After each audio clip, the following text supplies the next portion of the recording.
it's Michaela Gordon, and welcome to So Funny It Hurts, where we interview your favorite funny people and explore the trauma that makes them that way. I'm so excited about this week's guest, a fellow Jew, and at a time like this, it's very important. Representation matters. And I am obsessed with his comedy, up and coming, a star to me. Lucas Zelnick, thank you for joining us on So Funny It Hurts. Thank you so much. That was an awesome intro. Did you love it? Because I'll take it from the top. I love the stank you put on Jus. And I also loved saying, I think you said a star to me, which is great. You are. Yeah. I'm not a star to most, but I am a star to you. Well, I like to think that my opinion is what matters. You know what? We don't know each other well enough for me to agree with that, but I don't disagree. Thank you so much. We can agree that you are a star, though. I'm a star to me as well. That's right. To almost everybody in this room besides your producer, I'm a star. No, he thinks so too. Lucas, thank you so much for coming. Seriously. Thanks for having me. You're so great. I was going through all of your content, and you're so fucking smart. Welcome to Vegas, by the way. Is this your first time in Vegas? No, but I've only come for dumb, you know what I mean? Dumb Vegas. I'm banned. I have a lifetime ban from the Cosmopolitan. Which, by the way, I would love to talk about that if you guys And we're going to open the gates right now. I had a residency at Cosmopolitan for a couple years. Do you think I could get in there back? Well, I need to know what you did because I don't know how you got banned. Let me say, first of all, I'm innocent. I'm innocent. So I just want to say that. Here's what happened. I went for a bachelor party with all these guys from New York. I've never done cocaine in my life. I have addiction in my family, so I've always stayed away from cocaine use. I don't think I want to snort drugs up my nose. I'll say it. Yeah, I hear that. I don't either. I have cocaine addiction in my family. Never did it. You've never tried it? I did it when I was 19, and I did it for a week straight. And then I did the residue on my teeth, and I was like, bitch, you need... Put it down. So you picked it up, you did it a whole week, and then you never did it again? I was like, your family's drug addicts. Why don't you have a seat? And I never did it again. Wow. I was terrified. Okay. Well, I have never done it. So I guess in that sense, morally speaking, you're kind of here, and I'm just... You're better than me. Yes. I hear that.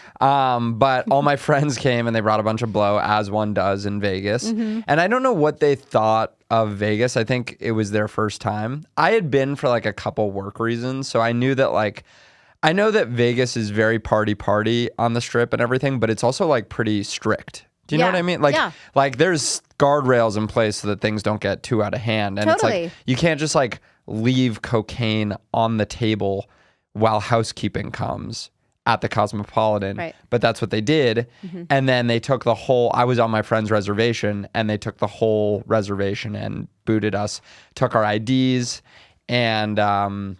Wait, I'm so sorry. Your party left cocaine on a table a big in your bag hotel of blow. room. Yep. How big? Like an 8 ball. Large? Okay. Yeah. Not like drug dealer amounts. Right. Not like a kilo. Okay, right. Just a regular, Yes. average, normal person Yes. amount of cocaine for a party from New York, here for a bachelor party in Vegas. Okay. Then housekeeping comes in. Yeah. More And like they ratted on narc you? keeping. Yeah. Yeah, what Snitch the keeping. fuck? Yeah. But anyway, I understood. I don't think they left cocaine out. You know what I mean? They really left it out. The thing that was weird is they took all of our IDs and they put it, and then they were like, if you have any money at the casino, we can bring you down to cash out before we kick you out, and you can never step on these premises again, or else we will call the police. So I had $7 in chips, and I was like, I want my $7. And so 2 gigantic security guards walked me to the casino. I got to cut the whole line. It looked like I was about to cash out $1 million, and then I got a 5 and 2 1s, and then I left, and I've never been back. Till now, but not at the Cosmo, because I'm afraid that they will. It's been so many years, but I know. So. You stayed committed to that $7. Oh yeah, I needed it. Yeah, yeah. I am a Jew, as you would say. But also, I wanted to make a point. I was like, "Fuck this! I didn't do your cocaine. First of all, You don't even do cocaine. I don't do cocaine. It's weird to take such a moral stance about it my whole life and then get in trouble for being around it. This is like extra annoying because I was like, at this point, I should have just done it.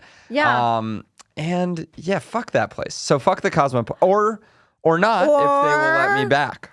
If you are watching, they did get bought out since I had my residency there. However, we would like to make a plea here right now. Yes.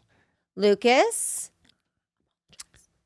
I just want to say to the great people of the family, really, the Cosmopolitan family, to the brothers and sisters of the Cosmopolitan, Amen. of the great Cosmopolitan, I just want to say that the cocaine that my friends did, it was out of hurt and anger, and we didn't know what we were doing. We thought it was It was baking the soda. dipstick. We thought it Dipstick was candy, and I just want to say I'm sorry. And I would did it also out like of to hurt. say baking soda Yes. is what a lot of people do. If you take a teaspoon and put it in water for acid reflux, which you often get when drinking in And when you're Vegas Jewish. and So, Jewish. and I just want to say, with everything going on in the Middle East, for the Cosmopolitan to take such a hard stand against 6 New York Jews is troubling, concerning, and points to a legacy of anti-Semitism. And so I just want to say sorry, and also consider the possibility that maybe now is not the best time to ban several Jewish patrons. Thank you to the Cosmopolitan, to the great family, and I look forward to staying in the presidential suite, hopefully on this trip, once you see this video. Shalom. I feel like I knocked that one out of the park. So I feel like you're the president of the Cosmopolitan. I hope so. I hope I hear from them. They are. Listen, I'm going to send it to them. You I'm have not sponsors, happy. right, on this podcast? Yeah, I do. Who do you have? An attorney. You have an attorney? I have a lawyer, Pacific West Injury, and he'll fight for us. Does he? Because I've been injured emotionally Yes, by the you have. Cosmopolitan. I understand. Can we chase them down? Who's Pacific His West? name is Chris. Okay. And he also owns a gym that is my sponsor called Fit Club. We can bring in, How many sponsors do you have? I have 3. Okay, so Fit Club. Fit Club, Pacific West, and Trim Body Spa. And we just want to say thank you so much to the wonderful people of Fit Club, Pacific West, and Trim Body Spa. Thank you. Keep your body trimmed. Yes. Keep your injuries Light. light, but also heavily litigated. Amen. and make sure to get to the gym. Make sure to stay fit. And if anything goes down, we applaud Pacific West Injury for making sure that Jewish people with emotional injuries and mental injuries are taken care of. Yeah. Thank you. So, Thank you, Chris. I mean, we could get into the podcast. That was beautiful. I feel like we knocked so many things out Yeah. so quickly. My biggest backstory. Yes. First apology, first of many for this show. It was beautiful. I love apologies, by the way. I love apologies. I've are you had to do so many, so. Because you offend a lot of people, or you just On our feel guilty podcast- from being Jewish? Yeah. No, not that yet, but stay tuned. Soon. But no, I have a podcast called Can I Go Home Now? And we used to have an apology segment because everything we would say would be so offensive that we would just do catch-all apologies to anyone we may have offended at the end of each episode. But now we got a soundboard, so we just have an apology. We have an apology button. Oh, good. So we'll hit it and it'll just say, I'd like to apologize to everyone I've hurt by saying that. So then we can just say And you whatever just we want. Get out of it. Yeah. Your podcast is so funny. You guys sometimes do stand up together as well. Yeah, I've done. So my podcast is this guy, Jamie Wolf, Mm-hmm. and then another guy named John Kennedy. John and I go on the road together sometimes, and Jamie and I did a whole tour together where we co-headlined and we'd open the shows bumping mics. Yeah, you guys are great. Where can people listen to your podcast? I guess we can make it about yours, even though you're on mine right now. Yeah. Just make sure to pause this episode and go directly to Can I Go Home Now? It's on Spotify or Can Apple I Go Home Podcast. Now? Yeah, it's called Totally. Can I Go No, Home Now? I will. Oh, go you've home had enough now. Yeah. But I guess I'll stay here. Okay, so I loved that apology and your podcast. Speaking of home, you're from back east originally. I'm from New York City. Yeah. Manhattan. And are you an only child? What's the whole No, childhood situation? older brother, younger sister. Younger sister has special needs. Older brother was a heroin addict. So if you want to talk trauma, Wow. that's my go-to. When I'm in a space with people of color, that's what I throw on the table, and I go, "Sure, I might be white, but guess whose sister has special needs?" Boom. That's right. Yeah. Good for you. Take a stand. Yeah. Yeah. Talk about the heroin. Yeah. My brother was an addict for many years. Now he works in addiction treatment. Oh, I love that. So he's he's doing really well now. He's been 8 years sober, but he was an addict for when him. we went to college together. He was an addict at that time. Is there a big age difference? No, 2.5. obviously. Okay. Yeah. Yeah. So That's crazy. Well, because I know that because you talk about this a lot and you do it in such a great, funny way. You're a trust fund kid. Your dad did really well. And so oftentimes I feel like people would hear that and be like, what kind of issues do you have? How are you struggling in any way? Oh, yeah. Yeah, you know what? Money sometimes gives people special needs. Obviously. No, I'm just kidding. But money does sometimes turn people into drug addicts. Yeah. That's for sure. Yeah. And sometimes the other thing that money has done for me is just make things really dope. Yeah, good. But it can go both ways. Yeah, I can. I don't know. I know a lot of unhappy people who have a lot of money. Yeah, you know? I do too. But I think just outside looking in, I mean, listen, you're really funny and you're really, really smart. And I'm not just saying that because you're on the show. Like, I really do. Doesn't matter That's what I think, kind. but I really do think you are. But I often find in most comedians that I talk to, including like myself, I always leaned on humor to either be a defense mechanism or it was something that showed me immediate love. I grew up in a really dysfunctional home. And so being funny was the thing that got me what I needed. And then even through life, like just being funny made everything so much easier. So we often talk about why people are funny and knowing that, you know, you have a younger sister with special needs now and obviously a brother who's, thank God, recovery addiction. What was it that made you so funny growing up? Like, was it? I think I was that way, but yeah, I definitely think like I was the peacemaker. You know what I mean? Yeah. Easy to make peace. When you're funny. Like funny angle, you know, make fun of totally. it. So it wasn't like crazy chaos in the house or anything. It was just like I was just the only reasonable person in my family. You know what I mean? Or so it felt. I guess parents don't count too. I mean, my parents are pretty reasonable people, but they don't like super count, you know? So I felt like it's like they were both just kind of like retarded. Yeah. my siblings Good. in their own ways. And then I just felt like I wanted to make light of it, you know? But that's probably why I also think I don't know what it is with me, but I think I have like, it's not autism. Everyone thinks they're autistic now. I don't think I have autism. Took the test, failed. But what I will say, I know, you have it? Sure. Listen, I tell this story all the time, but I'll tell you since we are opening up. My brother was diagnosed with autism. They said he'd never speak, never walk. Now he doesn't shut the fuck up. He's my best friend. Never walk? Yeah, like he was What's the born, relationship it was between really walking and autism? I'm not a doctor, Lucas. Okay, I don't know. It doesn't sound like the person that made that diagnosis was a doctor either. It was 33 years ago. Okay. They had no idea what was going on. They were like, I don't know. They were like, he's either gay, he can't walk, or he's autistic. We're not 100% sure. Coming out of my then soon-to-be lesbian mom, we didn't know yet. Oh, really? Yeah. Okay, yeah. fun. This is exciting. And so he ended up being fine. But when I was growing up, we didn't have, I've told this story a few times, but we did not have a lot of money. And I wanted to go to sleepaway camp. And, you know, like all the Jewish girls get to go to Jew camp. Right. I couldn't Where are do you anything. from? I'm from Vegas originally. Oh, you're from here? Yeah. Okay. And then I lived in LA for 20 years. My parents are from Philadelphia. Okay, and you came. But we're in Vegas. Got you. So I said, I want to go to sleepaway camp. And my mom was like, no, we can't afford it. You're not going. So she came home one day and was like, listen, I found a camp that you can go to if you want to go, but it's not sleepaway camp and it's kids with autism. And I was like, oh, I could do that. She's like, you would have to be a camp counselor if you went. And I was like, of course, my brother, like when I thought my brother was autistic, I was so good. I got like a white polo, khakis. Like I was so. Wait, what's the relationship between white polo and to me, autism? that felt like a camp counselor move. Oh, like I thought was you a meant like showman. that's like what you wear around people with autism. Like when I found out my brother had it, obviously I got the white polo, the ceremonial white polo, so as not to overstimulate them with color. The khaki was a nice neutral. The khaki and neutral earth tones around the autistic, so as to make sure they don't freak. The collar obviously helps protect your neck and protect their eyes from looking at your neck, which obviously they also don't like.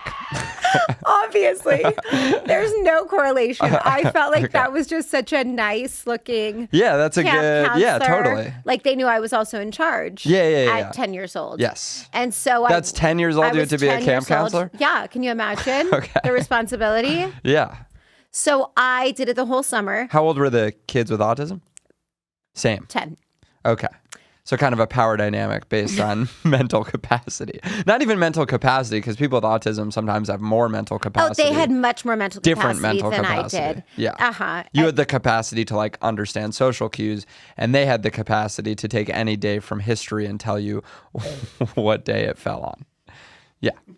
So kind of to each their own in that regard. And they decided that you were the leader because you knew how to cry, even though they for some reason knew that December 29th, 2002 was a Wednesday. 100%. Yeah. You had feelings and they had feelings about the color purple. Not the book, by the way, the actual color. No, I get it. Yeah. Okay, I understand. Well, So continue. Finish all of that. I told my mom a few years ago, we don't speak now, but I went home and I said, Okay. obviously. You're dropping a lot of like There's a lot fucking of- Easter eggs in here. You're like, my lesbian almost mom at the time wasn't, told me I could go to camp. Anyway, we're I estranged. like when you go crazy and riff. I'm very into it. Okay. I said, Mom, I think that like I'll make a really good mom one day. This was the start of the conversation. And she said, why would you think that? And I was like, well, you remember when I was the camp counselor at autism camp with the other kids. Calling it autism camp. I would have liked to think that was the actual name. That's in Las Vegas. It's like, that's how. Would you like to go to autism camp in Las Vegas? And she said to me, what are you talking about? And I was like, when I was the camp counselor at autism camp. And she said, Michaela, you weren't a camp counselor at autism camp. We were poor, so I told him you were retarded so you could go for free. And that was... And then you showed up with the white polo and khakis, and they were like, oh, she's got it, for sure. Wait, so you thought you were a counselor the whole time? Yeah, and they let me go to the counselor meetings with them. Oh, and they were like, she's so sweet. Look, look at her. This is her thing. Come on, Michaela. And I was like, okay, in my stupid outfit. Well, that's honestly, it's on everybody. If you can pass, you can pass, right? Yeah. I mean, I actually don't understand. For someone who has a sister who's like seriously mentally disabled, I don't know enough about, because she doesn't have autism. She was like sick as a baby. She was born neurotypical.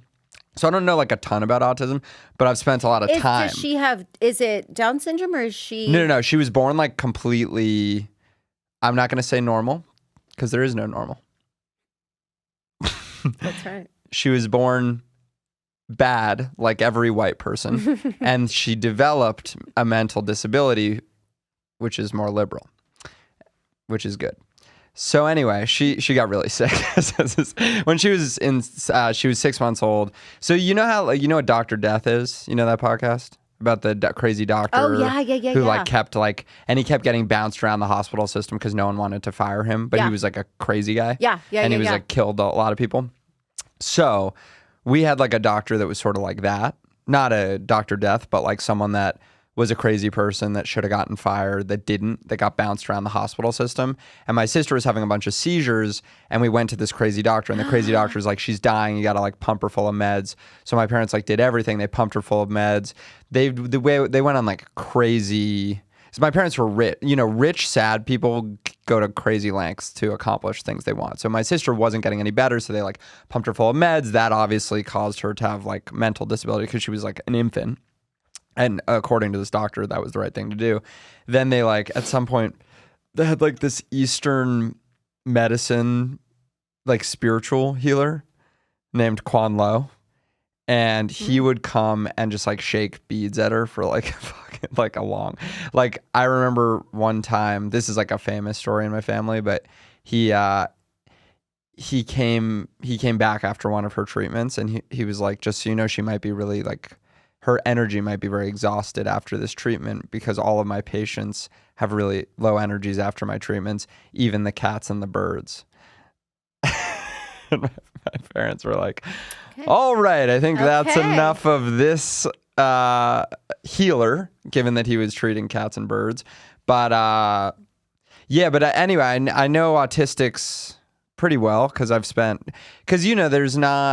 there's a lot of places for people with special needs, but it's not like just Down syndrome or just this or that. Totally. So she's in mixed spaces. So I've spent a lot of time with people with autism, but I don't actually know like definitionally what needs to happen to be diagnosed with it. Because I know of all kinds of people that like they were diagnosed and then they were undiagnosed and they were diagnosed with ADHD or Asperger's, and now you're not supposed to say Asperger's because it's like mild autism spectrum disorder. So Wait, you're not supposed to say Asperger's anymore? I don't know if you're not supposed to say it or it's just like I can't keep up. I know, I can't keep up. I don't know if it's like, I don't think it's like offensive. I just think it's like they've changed it.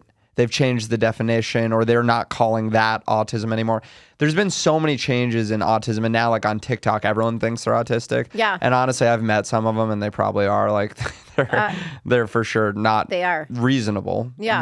But that doesn't necessarily mean. But how do you think the not. autistic community feels? They're like, you guys harassed us for so long. And now you all want to be a part of our community because you took a test on TikTok? Yeah. I think the autistic community doesn't see things that was like too emotional of a reaction for like someone with I think the autistic community is like, you are or you are not. and then that's how they see it. Because like I'll oftentimes talk to someone with autism at my shows. This just happened at one of my shows. I posted a clip about it. Pissed me off. There's like 3 people with autism in the front row. And I was like, do you have autism? And they were like, yeah. I was like, can I ask you about it? They were like, yeah. And then some other fucking person who didn't have it obviously was like, don't pick on them. And I was like, I'm not picking on them. What do you mean? I watched all your clips. So you had a show. Yeah, she was this like heckler. This is pretty recent. I posted it like a week ago or something. On TikTok only, not on Instagram. But I was at this show in Amherst, and like I was just talking to people with autism, asking them about their stimming, you know? I was doing a little autism comparison. And I asked, I was like, do you, because I don't see the implication that you should like tiptoe around anyone because they're anything is weird to me. Yeah. I'm like, if you're in the front row of my show, I'm going to treat you like I would treat anyone else. I'm going to make light of whatever there is that I can learn about you. So if I know that you have autism, I'm going to make light of that. If I know that you're a construction worker or you're trans or you're like, and I want to do it in a way that doesn't offend you. I want to do it in a way that includes you, but I'm not going to be like, oh, well, you have autism. Well, I'm not going to talk to you. That's so hard for you. Do you know what I mean? Totally. But so You're I not just victimize the situation. Yeah, like no one's a victim. Look, I'll always if I'm talking about a topic that is touchy, I will always say, do you want to not talk about this? You're really good about that. I will say you have such a great ability to talk about really tough subjects like politics, like gender, and you really are respectful with asking them if they're okay with it. To all the videos I've seen, yes, you even let them know they're on camera or that it may get posted. I mean, everyone's very aware of what's happening.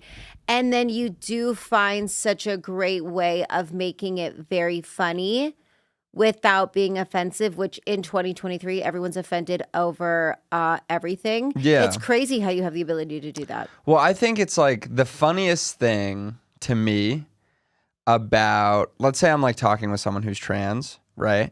The funniest thing to me is not that they're trans, it's that everybody else is uncomfortable about the idea that I'm going to say something really offensive. Right. So it's like that to me is the funny thing, because if you're doing comedy successfully, it doesn't really matter offensive, not offensive. It doesn't, that's not how I see it. If you're doing comedy successfully, what you're doing is you are putting words to the unspoken feeling that everybody is sharing in the room.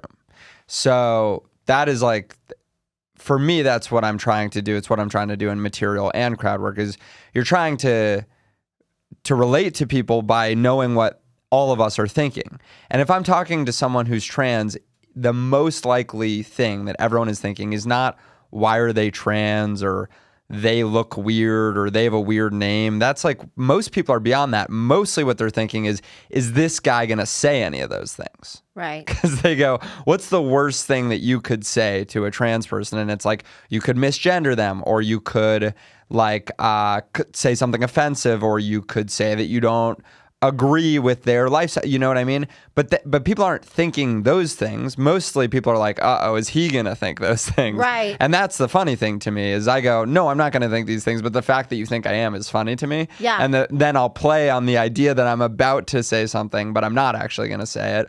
Or the idea of like, what do you think I'm going to say? And what does that say about you? So I was doing this with people in the front who had autism because I was like, it was the same shit where it was like, people seemed a little uncomfortable. And I'm like, the people with autism are not uncomfortable. One, I've asked. And two, like, people with autism really don't see things as like uncomfortable or not uncomfortable, mean or nice. They just see like, there's no indication that you would be being rude unless you say, hi, I'm being rude. Like that's the whole thing with autism is you don't pick up on social cues. So it's like, that's funny, but it's also true. Like it is true. So I was like, I was talking about all these dynamics and someone else was like, stop. And I'm like, no, you stop. Like I'm not doing this in a punching down type way. I'm doing it in a way where I'm like, I hope to be elevating you to my level, which is to say, just like anybody else in the crowd, I'm going to make fun of you to the extent that I would make fun of everyone. Like, why would I not treat you the same because you have autism? Totally. Now, I'm not going to say something that's like inherently meant to humiliate you or put you in a position or be like, tell me if this is a social cue you get. Like, that's not nice. Yeah. But like saying, tell me about having autism because I'm actually interested to learn, I don't see what the problem is. So anyway, this fucking chick heckled and then... So how did it end up? Like, were you like... Well, she goes, pick on someone else. And I said, I'm not picking on anyone. And then she said, that's not what I meant. And I was like, okay. And she goes, it's fine. Just keep going. And I was like, I know it's fine. You don't have to tell me it's fine.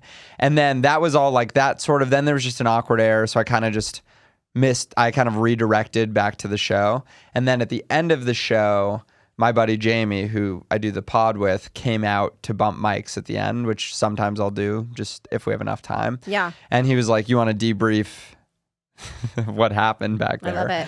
And so we got into it and I basically said, I started to say what had happened. It had only happened like 15 minutes ago. So I was like, I was talking to these people with autism.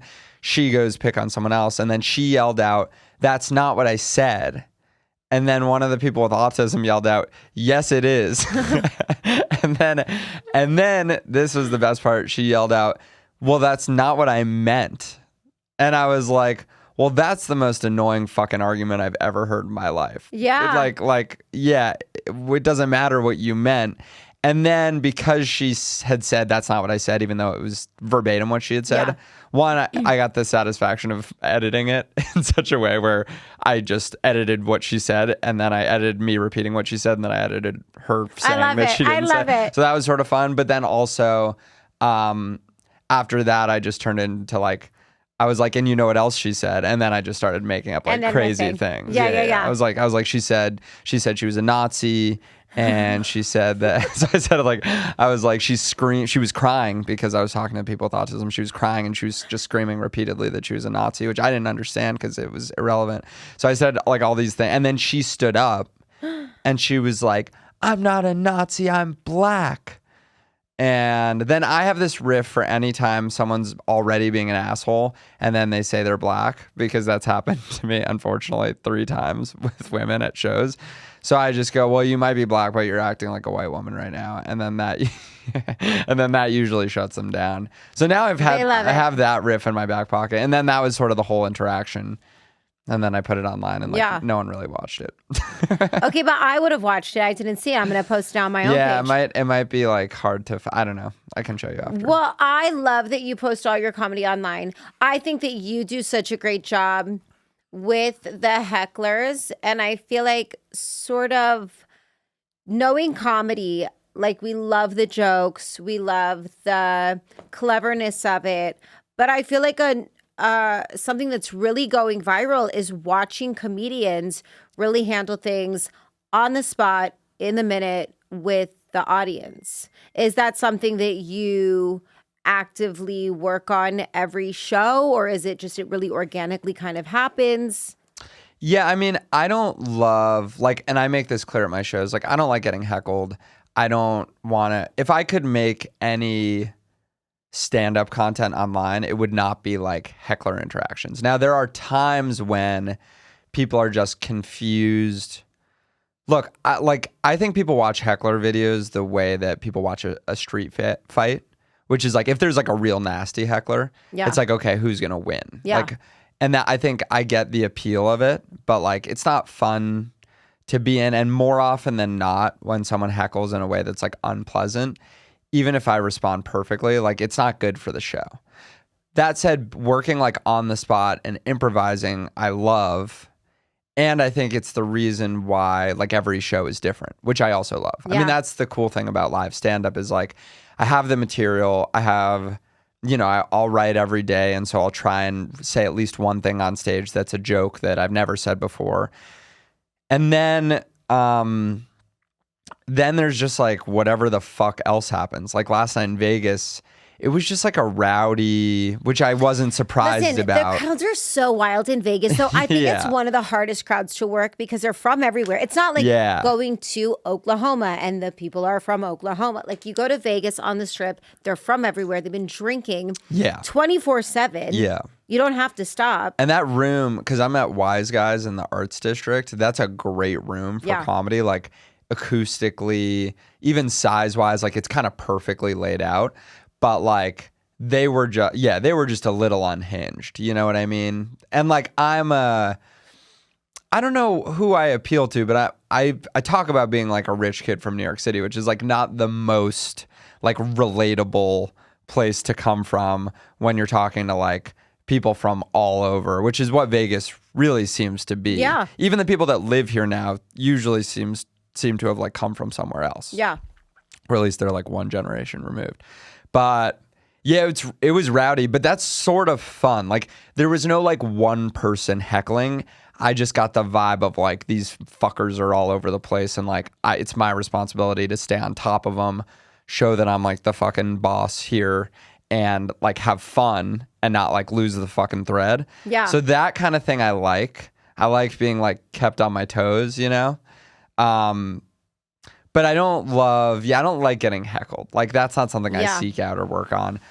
And as for like improvising and crowd work, I don't look at it as a skill that I can work on so much as I look at it as like, how can I be the most me on stage? Like not have a second layer of thought. Mm-hmm. Like I try to go like flow state. You know what I mean? Where it feels like that though. Watching you, it feels like it's just coming out very naturally. That's the hope. Yeah, it does. Like I try not to think. I say whatever I'm thinking, intrusive thoughts included. And then I'd rather say something that crosses the line or just something that doesn't make sense and then comment on it afterwards. Like a lot of the times I'll say my very first thought and it doesn't make sense. And I'll be like, you know what's interesting about what I just said is that didn't make any sense. So I'd rather debrief everything I do after the fact than like think about it before and then say the thing that makes sense. I'd rather like fuck up and then talk about it because that's funny too, you know? Well, so, okay, let's talk about being a rich kid from New York. You went to Stanford, right? Yeah, I got an MBA from Stanford. And what did you, when you were in college, were you like, I definitely want to do stand-up? This is something I'm going to be pursuing? So I went to college on the East Coast. Stanford was grad school, but on the East Coast, no, continue. Sorry, I cut you off. No. I'm just trying to see, because usually people, I would think the assumption would be that you would have to be a doctor or a lawyer, like doing stand-up comedy and then going to such prestigious schools. Like you would not go into stand-up comedy, and it's so natural for you now. Yeah, I figured I would just be like the CEO of a major corporation. Yeah. Like everyone that I knew growing up was like so rich and it would have been easy for you. Like it's not like a stretch for you. I didn't think so. You grew up to be like, I can be the CEO of a company. That's what I thought. You know, like representation matters, and all my representation was just like rich white guys. Yeah. So I was like, I'll just be one of those guys. But I didn't think much about it. Like You know what it was is I was working in a corporate job like right after I graduated college. Kind of like I had done stand up a couple times, but I hadn't like committed to it. It was like a party trick. And the reason why I went all in on stand up is cuz I worked at this big company that had like 20,000 employees. And I worked in a role where I got to get to know the CEO of the company a little bit. And it was weird because it's like I'm at the table, I'm making at that time, I don't know, like 120 grand a year, which is great as a, 20 something. And then the CEO is making $55 million a year and like doing all these keynote speeches and all this shit. And I'm like, oh, that seems pretty cool. Maybe I should just do that. Maybe I should just stay here until I become him. But then the more I like stayed, I was like, okay, first of all, the number of people that aren't this guy that got very close, but then the drop off is like crazy in terms of what they do. And now they have to like suck this fucking guy's dick is a lot. Yeah. So I was like, it's not clear to me that it's even skill related. It's like such a hard. And then the second thing is I was like, this guy's 60. I'm 24. So I'm like, well, what do I do with the 36 years? Like the more like this corporate mindset where you're like, oh, well, I want to be that guy. And it's like, yeah, but there's 36 years in between that. So what do you want your life to be? Because that's your life, 36 years. Yeah. So the more I thought about that, I was like, I don't think I want to be someone and then achieve that goal I didn't want to like achieve the end state goal as like a 60-year-old. So I was like, well, what would I like doing every day? And that's how I sort of got into stand up. Yeah. Yeah. Or that's how I decided to pursue it. Because I was like, I think this is my best chance of not only succeeding, but also enjoying what I'm doing. Yeah. It's interesting because another comedian, a friend of mine that I had on the show, he did, how do I say? He was from Texas. Porn? And yes. He was doing porn and pornography, for those who don't know what it stands for. And no, he did oil. He like dug oil or oh, do you know what I'm trying to say? Yeah, he was like You're like, did you go to college, Michaela? I'm trying to fucking work. Wait, he was well, now like that you said dug oil, I can't think of the right word. In Texas, yeah. like he drilled oil. Yeah, it was and he made like a refiner. I don't even know what that word means, but yes. That sounds beautiful. And so, don't emasculate me on my own show with big words that I don't know, and I don't know them. I just think the dichotomy between him and okay, sorry, I was just trying to pull another big word on you. I want you to do it. Do you know what that word means? Dichotomy? I know. Do you know what it means? Yeah. Good. Great. Then we don't even have to talk about it further. Even acknowledge. Wonderful. Ever heard of that? What a gregarious conversation we're having. Isn't that right, Michaela? Greg, short for Greg. So, thank you. Thank you. Lucas. Okay, continue. I just wanted you to take a sip of your water. And there's chloroform in there. I wanted, no, he used to make so much money. And then he was young. And then in the pandemic, he was like, this fucking sucks. Like, I just want to be like funny. I want to do my thing. And he totally left this great career where he could have made so much money. And he's slinging the fucking clubs. And it's hard. Like, if you're not Chappelle, like you're really working those clubs. And it's hard. It's a vulnerable position. Yeah. And you don't know what the fuck you're walking into. Oftentimes, like Vegas, it's such a hustle. But it is. It's sometimes just not about the money. Like the laughter is good. Well, I got this piece of advice when I was at Stanford. It was by a dude who similarly was like on a career path for something that was very successful. And then he like said fuck it to all of it. And he became like a director. And now he's like a successful director. He said, if you do what you love, money will beat its way to your door. And I think that is probably the worst advice I've ever heard. The number of people I know actively and painstakingly pursuing their passions and have zero chance of succeeding is a lot. But for a couple people, that's good advice. Okay.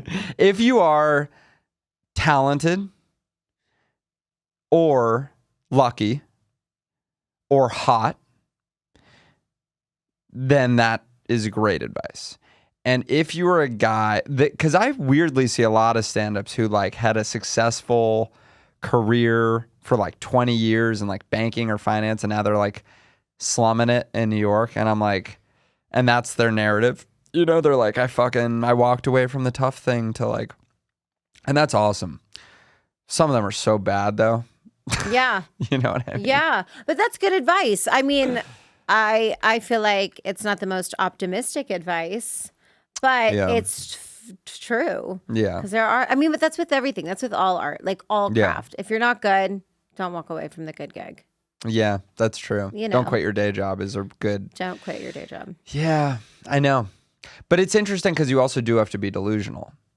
Listen, I'm in there right now. Just in my own life, seeing the word delusional and seeing it go over and over, like that you have to be. It's a very difficult balance. You got to be at peace with whatever level you're at, I suppose. Yeah. I think. I don't know. Like, I'm at peace with where I'm at stand-up wise. Like, I'm at peace with how my career is going. I could look at all the people who are my age or younger doing better and think that I'm nowhere. I could look at all the people my age or older doing worse and think that I'm like killing it. But ultimately, I'm like, am I happy with my life and how the shows are going and my process creatively and how many people I can get to the shows? And right now, the answer is yes. So I'm like, I'm good for now. You know? That's great. Well, you do really great material. You do one conversation that I loved, the tattoo regrets. Oh yeah. And you have tattoos. I do. Yeah. And I like them. Is your Jewish father okay with that? Are they good with this? Dad was fine. Mom texted me. The first tattoo I got was when I decided I would be like try to do stand up professionally. I got a thigh tat, which I later learned is sort of like a tramp stamp for dudes. But listen, I have a tramp stamp and it's the Italian flag, and it's not even the Italian flag. It's the wrong flag. Wait, really? Yeah. Uh-huh. What is it? It's an Italian flag on my lower back. Okay. And I handed it to him. I said, because I'm Italian and Jewish, and I said, I want the Italian flag. Yeah. And when he scanned it, he did it backwards. So now it's not the Italian flag. Is it the Irish flag? It's the Irish flag. Is that what the Italian flag is? Yes, it is. Backwards. Mm-hmm. So it's a good. Are you Irish at all? Not a lick. Okay. Gotcha. Well, that's too bad. Tattoo for me. Yeah. Mm-hmm. Is that the biggest one that you regret? Yeah, it's the only one. Okay. But I hate it. Yeah, it doesn't belong to me. Right. It belongs to an Irish woman. Right. A white woman. Right. And you're not. Not. No. Well, I am when I don't have a spray tan on. I was like, I can't tell exactly. Okay, so you have your male tramp stamp. Yeah, my male tramp stamp. So that was the first one I got. When I texted my mother that I was getting that, she responded, "Tell me this is a hoax," which is like a confusing, wild like way to say it. Yeah. I was like, it's certainly not a hoax, and it's also not a joke. It's just a tattoo. But then they were pretty cool about it. And then these little ones I've gotten, because this one I got with a girl. Okay, who I'm not seeing any longer. Love that. So this was like a flash in the pan, very exciting relationship that ended poorly, pretty much as quickly. Not honestly in the full course of time. No, like we're not on bad terms or anything, but it was just like one of those where it was very intense. We were like, oh, should we get matching tattoos as a bit? We got them as a bit. And then like we broke up like, I don't know, a month and a half later or something. Okay. So that one. And then after that one, that was the first one on my arm. And everyone was like, what's that tattoo all about? And I was fucking sick of answering that question. So I got this one. This one I went with a buddy of mine who had also just been through a breakup. And he went to go get his first tattoo, and then he got there and it was too expensive for him, but we already had an appointment, so I was like, fuck it. So I had to come up with what I was getting on the spot. And then this one, same friend, same situation. I made another appointment for him somewhere cheaper, and then he found out that he couldn't go into the ocean with a tattoo. So he bailed again, and I got this one. So I got these two in the same week. Why did he have to go into the ocean? Were you on vacation? I wasn't going, but he was going to like Cape Cod that weekend on vacation. Okay. And he was like, no, I want to go in the ocean this weekend. So he bailed on. You get another tattoo. Yeah, I got both of these in the same week. And it was my friend Jamie. He bailed Jamie, who on you do the podcast with. Yeah, he bailed on both tattoos, and I ended up with 2 more tattoos. Would you consider Jamie a dependable friend? As in, I can depend on him. Yeah. Yeah. Would you consider him somebody who puts you in situations you don't always want to be in? Well, he totally fucked me on these tattoos, but I was down to get the tattoos. The plan was for us to both get tattoos, and then he hung me out to dry, but he did come, so it was weird. Yeah. He came to both, so he watched me get 2 tattoos in a week. So he was dependable in that he was there, but I couldn't count on him to also So he get the followed tattoos. through with his own tattoo. Yes. He just watched But that you was get his own yours. journey, you know what I mean? Totally, we're not judging that journey for him at all. Yeah. Chase is going through a breakup, our producer. Oh no, Chase. It was really fast and then it ended. Chase, how long was it? I mean, it was like 3 months. We met in like That's a long time That for can Chase. be- Okay, that can Yeah. be intense. That can also be the most painful length though, Chase, They were because both it's singers. Oh, okay. Yeah, we met in a foreign country in a foreign city. You Okay. know, Where, yeah. which one? Graz, Austria. Okay. Yeah. And yeah, no, it was real exciting. I was pretty excited about it. You know, I liked her a lot. And then, Does she live in the States? She does. She lives in Kentucky. Ooh. Yeah. Well, Which, I mean, that's like an right there. I know. $80 flight. Really not that bad, you know. Yeah. Because no one's going to Kentucky. Yeah, but why is she there? You know what I mean? Oh. Oh, that's a great question. That's a great So question. do you have any advice? I'm coming from our relationship advice giver now, Yeah, Lucas. Yes. Do you have a question for Lucas in regards to relationships and getting over them? I feel like you'd have a good answer. Well, I mean, I think you just asked the question, didn't you? So. Do you want to know how to get over this? Yeah, Are you actually, over that'd be it? good. How fresh is it? I mean, like, sheesh. It probably ended like a week and a half ago. Maybe 2 weeks ago. Okay. Yeah. So you're still in the Still pretty fresh. the dark zone. I bought a Still using motorcycle words like afterwards. sheesh. You bought a motorcycle? Yeah. Oh, dude, that's great. Yeah, that was like my. I was like, well, saving money on plane tickets now. Let's get a motorcycle. Yeah, dude. I think that's the move. Is do like a little something that like makes you a stranger to yourself. You know what I mean? That's what I. That's actually really good advice, though. Yeah, I honestly, I thought you you were going know, to say something funny, but that's really good advice. I mean, I sort of meant it, and it was also sort of meant to be funny. But that's what I did. Just a couple impulsive decisions, you know. At the end of the day, you think you know who you are or who they are, and then you find out maybe neither. And if you lean in, you know, turn it into a bit, have a little fun with it. It's not so bad. I think the motorcycle was a great call. He's kicking ass on his motorcycle, by the way. Oh, thank you. You're You mean welcome. what's kicking ass mean? Like he's getting a lot of pussy, or? I mean, a little bit of Thrown all of the at him, above. Yeah, thrown at him, literally. along with his operatic voice, but also he like got his motorcycle. He's been riding all around town. He went to Kingman. I don't know what that is, but that sounds He's pretty going sick. places that are a lot of miles away. Yeah, enjoy that. A little, you know, therapeutic, riding the motorcycle. I mean, listen, the only thing that fixes a breakup is time and giving yourself a break from thinking about it too much, however you do. So if a motorcycle gives you a break from thinking about it, or a tattoo makes you feel confident and fuckable when you didn't feel fuckable, or shit, what's the other thing I did? Ooh, weed. I did a lot of weed, For sure. you know. Just Do you smoke weed? I do. Yeah, I smoke weed. I smoked weed a lot during this relationship because it was sort of stressful. Like this person I was seeing, it was just very intense in ways that sometimes like got me.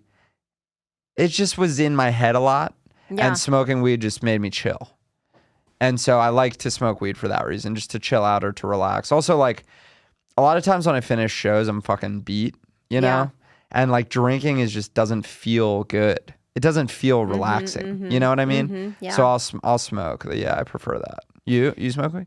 I don't smoke weed. I don't drink. I don't smoke weed. Oh, nice. I quit drinking like 8 months ago. I was getting really Nice. bad ulcers, and it really ended up being the best thing I ever did. I feel really good, and I do mushrooms. I do like nice. mushroom trips, and I love that. How deep do you go?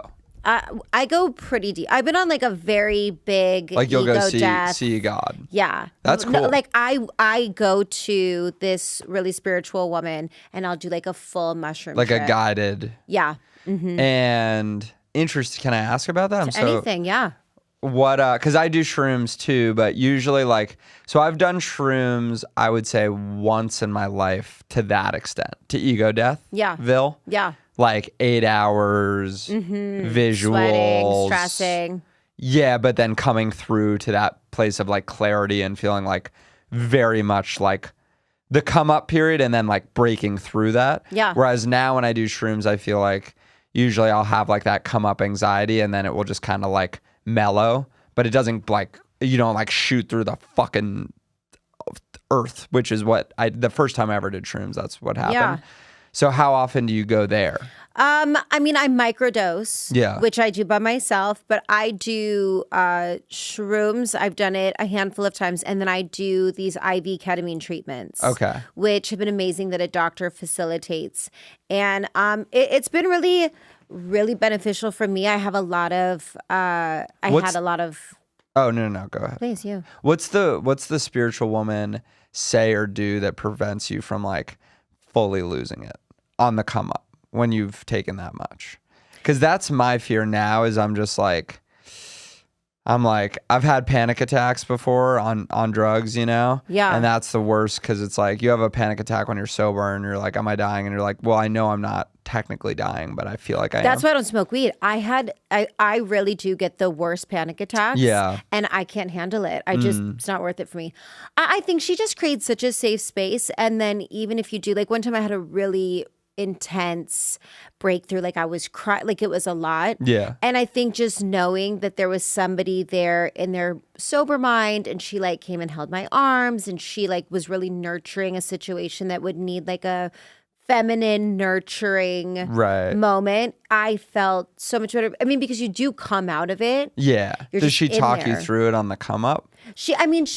She does. Or is she just kind of there quietly, like watching? It depends. Like she sort of gives you permission as well. Like she's like, it's okay, feel this. This is normal. This feels good. Sort of giving you that reassurance that like you're okay. experiencing the normal effects of a very potent dose of a drug. Yeah, and that this is good. Like Yeah, this is we yeah, should be yeah. feel it. She's almost live like in a it. shrooms cuckold. Like she's sitting in a chair in the corner just watching you get fucking For high. 5 hours. Yeah. I think at one point she was reading a book one time, and I was Really? like, "Can you pay attention to me?" Yeah, you're like, could we lock Am I gonna in die? here? What's Does she happening? charge a high rate? Yeah, she does. Yeah, I bet she fucking does. She fucking does. But it works. I mean, listen, I feel like in the state of the world as well, and I would be so interested in how you do this. When I used to do stand-up, I really quit doing stand-up because it was 15 years ago and everybody was getting canceled for everything. And I felt like, what's the point of doing stand-up or performing if you can't talk about things that are really happening? And it's difficult. I mean, that's why I credit you so much on how you do it. Even right now, the way that you're talking about, you know, Israel and Palestine. Like, I think that there are that's the beauty of humor. It's the whole point of the podcast. Like, everything is traumatic. Everything can be sad. Everything can be very dark. And it's like, where do you find those pockets of humor that may be borderline offensive to some, but not having everything be so personal? Like, we need that humor. We need it because we're all losing our fucking minds right now. Yeah. I feel like some people, the people that get offended at shit I do, it's usually because they're of the mind that you can't even make a joke about certain things. Right. And I think that's the main perspective difference between comedians and everybody else is I don't think comedians can think of one area that is not okay to joke about. Right. Like our view is like everything could have a joke made about it. Doesn't mean every joke about everything is not offensive. Like I think there's shitty jokes that suck, that are hacky or lame or like offensive. But I'm like, everything could have a good joke written about it if you approach it the right way. That's my view. Right. Yeah. Yeah. Well, you do such a good job with it. I mean it. I think you're so great. I'm so excited. Where are you going next? You're still on tour. Yeah, I have Atlanta next weekend. When does this come out? It'll be out next Wednesday. Next Wednesday. So, as in this Wednesday or a week from this Wednesday? This coming Wednesday. Okay. So, I don't know. I never understood next. Like, I know what you're like, because you're right. It's like it will be out on the next Wednesday No, that is it's happening. because I don't know the date. I'm going to tell you right now so we know exactly what we're talking about. The It's second. The first. The first. So, yeah, so I'll be in Atlanta this coming weekend, the 3rd through the 5th. Great. But then after Atlanta, I have, I'm going on the West Coast for a while. I have like Oklahoma City, Plano, Sacramento, San Francisco, Tacoma, and Spokane on one run. That's the following weekend. And then after that is Thanksgiving.